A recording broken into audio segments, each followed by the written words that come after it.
அன்பு ரூமுக்குள்ள வராரு. வெண்ணிலா சொல்றாங்க, நீங்க என்கிட்ட காதல சொன்னது உண்மை. நீங்க ஆசைப்பட்டா கல்யாணம் பண்ணீங்க.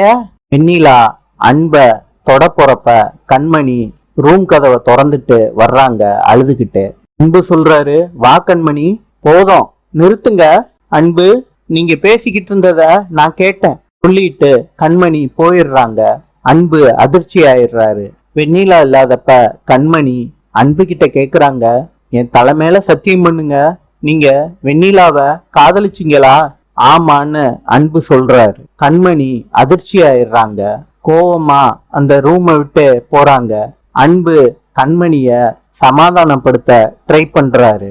அவரால முடியல. நாளை சந்திப்போம்.